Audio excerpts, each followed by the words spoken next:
ಸರಿ ಮಾಡಿ ಶುಗರ್ ಇದೆಯಾ? ಏನಿಲ್ಲ, ಇದೆಲ್ಲ ಹೊಸ ಐತೆ. ಬೆಳ್ದು ಬೆಳ್ಳು ಇರೋ ಇದು ನಟ್ಟು ಇದು ಎಲ್ಲ ಇದೈತೆ. ನಾನು ಹೇಳ್ತೀನಿ ಡಾಕ್ಟರ್ ನೋಡ್ತೀಯ ಬಸ್ಸು ಅದಕ್ಕೆ ಇದಾಗಿ ಹೋಗಿದ್ದೆ. ಮಾಂಸ ಬೆನ್ನೆಲ್ಲ ಕೂದು ಮಾಂಸ ಇಲ್ಲ, ಹಿಂದ್ಗಡೆ ಬೆನ್ಕು ಏಟಾಗಿದೆ. ಎಲ್ಲ ತೆಗೆದು ಇಲ್ಲಿಗೆ ಹಾಕವ್ರೆ, ಮಾಡೋರೆ.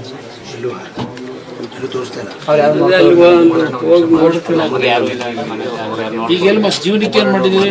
ನಮ್ಮ ಅಪ್ಪಗೆ ಹೇಳ್ಬೇಕು, ಇವ್ರಿಗೆ ಹಲೋ, ನಾ ಕುಮಾರಣ್ಣ ಮಾತಾಡ್ತೀನಿ.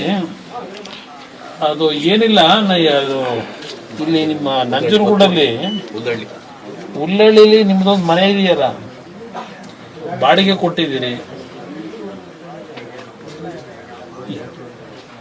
ಈಗ ನಾನು ಫೋನ್ ಮಾಡಿದ ಇದರಲ್ಲಿ ಗೊತ್ತಾಯ್ತು ವಿಷಯ ಟಿವಿಲಿ. ಈಗ ಒಂದು ನೀವು ದೊಡ್ಡ ಮನಸ್ಸು ಮಾಡಿದ್ರೆ ಒಂದು 2-3 ವರ್ಷಕ್ಕೆ ಲೀಸಿಗೆ ಕೊಡಿ.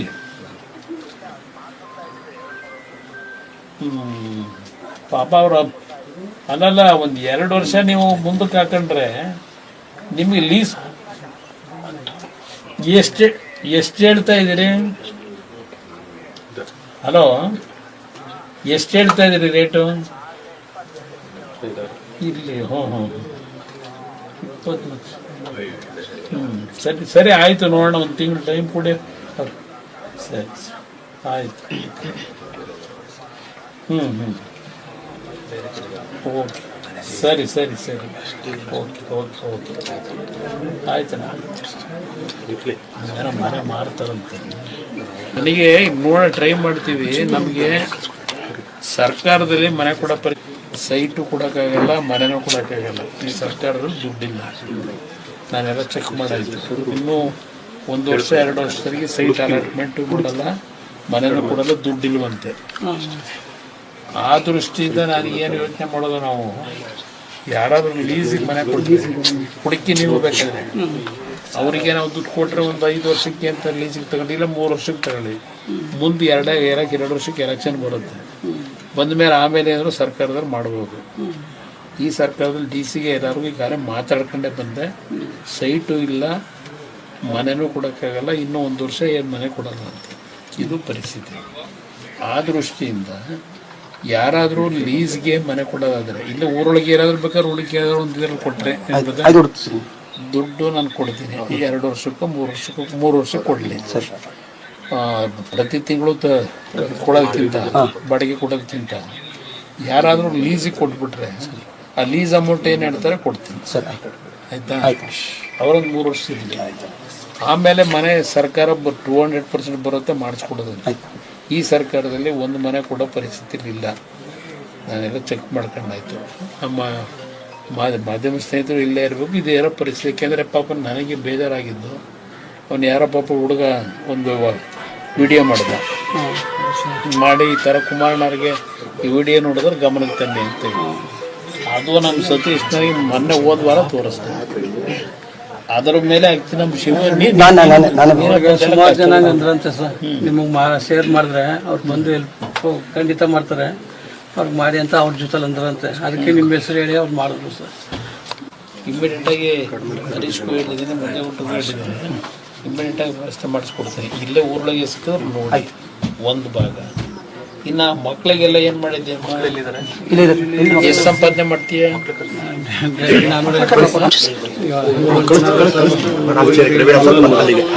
ಬೆಳಗ್ಗೆ ನಾಯಿ ಕಡಿಸ್ಕೊಂಡು ಡೈಲಿ ಆಕ್ಸಿಜನ್ ಹಾಕ್ಸ್ಬೇಕು. ಈಗ ನೀವು ಬರ್ತಾರೆ ಅಂದ್ಬಿಟ್ಟು ಅಲ್ಲಿ ಕುಣ್ಕೊಂಡು ಹೋಗಾಗ ನಾಯಿ ಕಡ್ದ್ಬಿಟ್ಟು ಈಗ ಆಸ್ಪತ್ರೆ ಇಂಜೆಕ್ಷನ್ ಕೊಡಿಸಿದಾರ, ಈಗ ಹಾಕ್ಸ್ಕೊಬರ್ತಾರೆ. ಎಲ್ಲೆಲ್ಲಿ ಗಾಯ ಆಯ್ತು? ಹುಷಾರಿಕೆಯಲ್ಲಿ ಇರ್ಬಾರ್ದಪ್ಪ. ನಾಯಿಗಳು ಕಚ್ಚೋದು ಇದೆಲ್ಲ ಈಗ ಕರ್ಕೊಂಡು ಹೋಗಿದ್ರ? ಈಗ ಕರ್ಕೊಂಡು ಬೇಡ, ನಾನು ಹೇಳಿಬಿಟ್ಟು ಮಾಡಿಸೋಣಂತೆ. ಅದಕ್ಕೆ ಏನಾದ್ರು ಕವರ್ ಮಾಡಿಸ್ಬೋದಾ ಹಿಂಗೆ ಕೇಳೋಣ.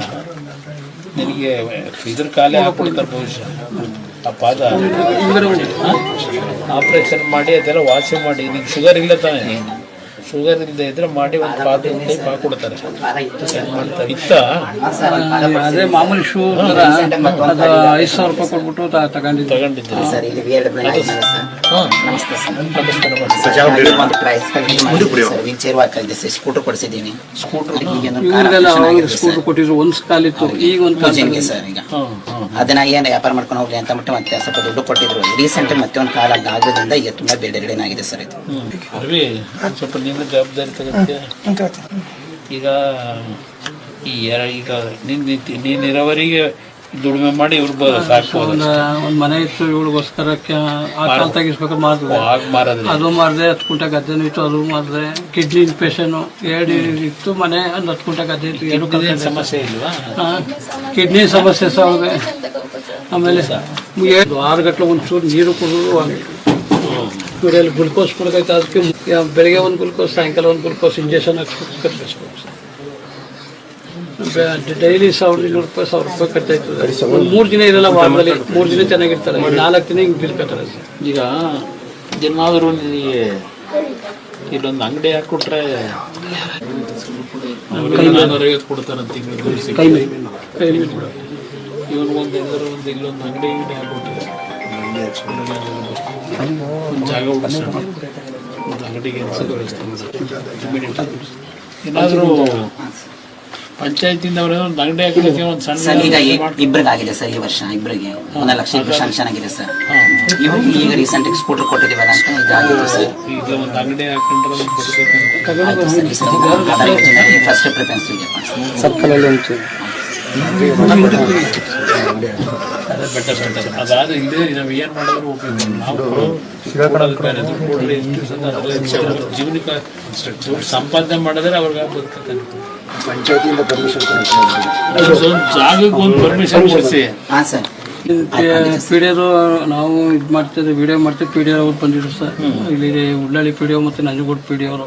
ಅದೇನೇ MLA ಅವ್ರು ಫೋನ್ ಮಾಡಿದ್ರು, ಹೋಗಿ ಹುಡುಗಿ ನೋಡಿ ಅಂತ ಅಂದರು. ಅದಕ್ಕೆ ಬಂದಿದ್ದೀವಿ ಅಂತ ನೋಡ್ಬಿಟ್ಟು ನಮ್ಮ ಪಂಚಾಯತಿಯಿಂದ ಇವರೊಂದು ನಂಜನಗೂಡು ಪಿಡಿಯೋ ಅವರು ಎಲ್ಲಾದರೂ ಸರಿ ಹುಡುಗಿ ಪಾಪ ಭಾಳ ಒಟ್ಟು ಇರ್ತದೆ, 5 ದಿವಸದಲ್ಲಿ ನೀವೆಲ್ಲರೂ ಇದು ರೆಡಿ ಮಾಡಿ ಒಂದು ಸೈಟ್ ಕೊಡ್ರಿ ಅಂತ ಅವರು ತಾಲೂಕ್ ಪಂಚಾಯತಿಯವರು ಇವ್ರಿಗೆ ಹೇಳಿದ್ರು. ಇಲ್ಲ ಖಂಡಿತವಾಗ್ಲಿ ಇನ್ನೊಂದು 5-6 ದಿವಸದಲ್ಲಿ ಮಾಡಿಕೊಡ್ತೀವಿ ಅಂತ ಹೋದ್ರು. ಅಂದು ಒಂದು 15-20 ದಿನ ಆದರೂ ಅವರು ಮೊಕ್ಕನೇ ಹಾಕಲಿಲ್ಲ. ನಾನೇ ಹೋದೆ, ಒಂದು ಸರಿ ಹೋದೆ, 2ನೇ ಸರಿ ಸಿಕ್ಕರು ಪಿಡಿಯೋ ಅವರು. ಏನಾಯ್ತು ಸರ್ ಹುಡುಗಿರು ಅಂತಂದೆ. ಇಲ್ಲಿ ಪಂಚಾಯತಿ ಒಳಗೆ ಯಾವುದೂ ಒಂದಿನ ಉಳ್ಕಲ್ಲ, ಇವತ್ತು ಸಣ್ಣ ಇರಲ್ಲ. ಊರಲ್ಲೇ ಏನಾದ್ರು ಮಾಡಿ ಅವತ್ತು ವಿಡಿಯೋ ಮಾಡಿ ನೀವು ಕಲಿತೆ ಅಂದ್ಬಿಟ್ಟು ಬಂದು ಎಲ್ಲ ವಿಡಿಯೋ ಮಾಡ್ಕೊಂಡು ನಿಮ್ಮ ಕೈ ಮುಗಿತು ನನ್ನ ಮಕ್ಕಳು. ಆಯ್ತಮ್ಮ, ಆಯ್ತು. ಅದು ಅವನು ಸ್ವಲ್ಪ ಕಾಲು ಒಂದು ಸತಿ ಸದ್ಯಕ್ಕೆ 25-50 ಕೊಟ್ಟಿರುವಂತೆ ಸರ್ ಫ್ರೆಶ್. ಆಮೇಲೆ ಮನೆಯದು ವ್ಯವಸ್ಥೆ ಮಾಡಿಸ್ಕೊಡ್ತೀನಿ. ನೀನು ಹೋದ್ರೆ ಕಷ್ಟ. ಈ ಮನೆ ಖಾಲಿ ಮಾಡ್ಕೊಂಡು ಮನೆ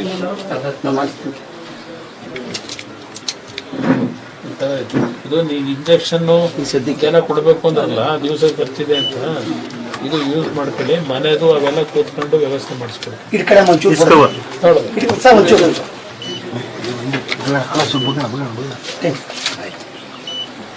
ಧೈರ್ಯವಾಗಿ ಎದುರು ಬಿಡ. ಬೇಡ ಬೇಡ ಬೇಡ ಬೇಡ ಬೇಡ ಬೇಡ ಬೇಡ ಸರಿ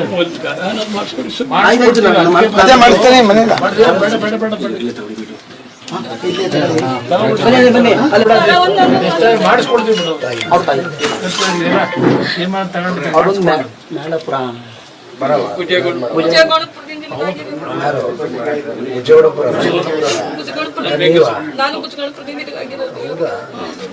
ಇಲ್ಲಿ ಎಷ್ಟು ವರ್ಷ ಇದೆ? 25 ವರ್ಷ. 25 ವರ್ಷ. ಬಟ್ ನಿಮ್ಮ ಆಸ್ತಿ ಎಲ್ಲ ಇವಳಿಗೋಸ್ಕರ ಕಳಿಸಿದ್ರು. ಚಾಮುಂಡೇಶ್ವರಿ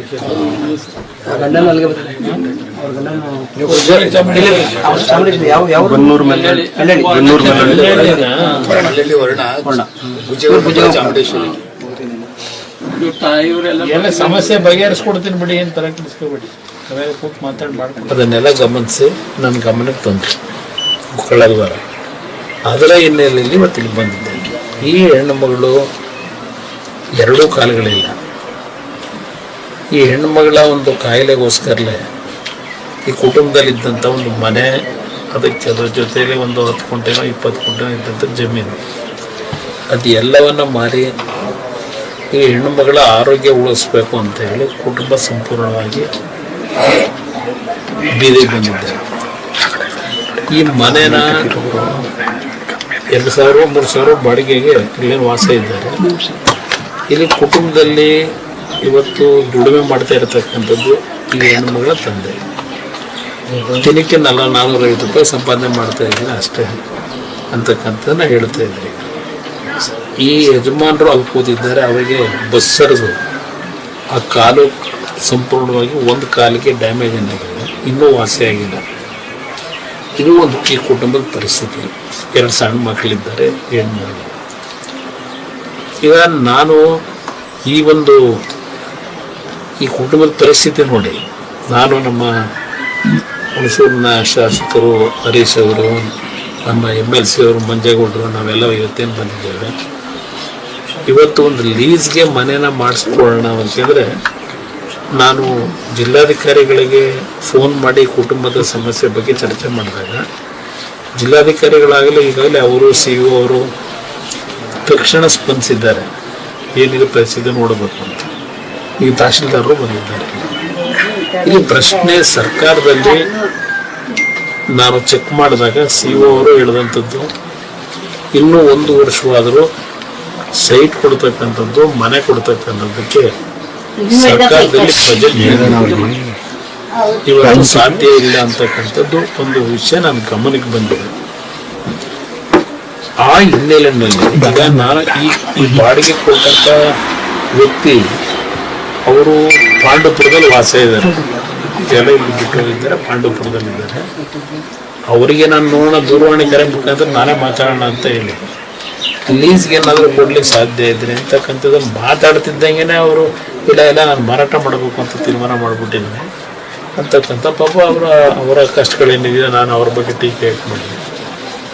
ಅವರು ನನ್ನ ಗಮನಕ್ಕೆ ಅಂತಂದಿದ್ದಾರೆ, 1 ವಾರ 10 ದಿವಸದಲ್ಲಿ ನಮ್ಮ ಇಲ್ಲಿಯ ನಮ್ಮ ಲೀಡರ್ಗಳಿದ್ದಾರೆ, ಇವತ್ತು ನಮ್ಮ ಶಾಸಕರು, ನಮ್ಮ ವಿಧಾನ ಪರಿಷತ್ ಸದಸ್ಯರು, ರವಿ, ನಮ್ಮ ಸಂಜಯ್ ಇವರಿಗೆ ಎಲ್ಲರಿಗೂ ಗಮನ ಕೊಟ್ಟಿದ್ದೇನೆ. ಇನ್ನೊಬ್ಬರು ನಮ್ಮ ಅಭಿ ಅಂತ ಹೇಳಿ ಅವ್ರಿಗೂ ಹೇಳಿದ್ದೇನೆ, ಇಲ್ಲೇ ಯಾವುದಾದ್ರೂ ಒಂದು ಮನೆ ಇಲ್ಲ ಮಾರಾಟಕ್ಕಿದ್ದರೆ ಇಲ್ಲ ಲೀಸ್ ತಕ್ಷಣ ನೋಡ್ಲಿಕ್ಕೆ ಹೇಳಿದ್ರೆ 1 ವಾರ 10 ದಿವಸದಲ್ಲಿ ಅವ್ರಿಗೆ ವ್ಯವಸ್ಥೆ ಮಾಡ್ತಕ್ಕಂಥದ್ದಕ್ಕೆ ತೀರ್ಮಾನ ಮಾಡಿದ್ದೀನಿ. ಅದು ಒಂದು ಭಾಗ. ಅದ್ರ ಜೊತೆಗೆ ಅವ್ರ ಕಾಲಿನ ಸರಿಪಡಿಸ್ತಕ್ಕಂಥದ್ದಕ್ಕೆ ನಮ್ಮ ಬೇಕಾದಂಥ ಕೆಲವು ಡಾಕ್ಟರ್ ಹೇಳಿದ್ದಾರೆ, ಹೇಳಿ ಸರಿಪಡಿಸ್ಲಿಕ್ಕೆ ಪ್ರಯತ್ನ ಪಟ್ಟು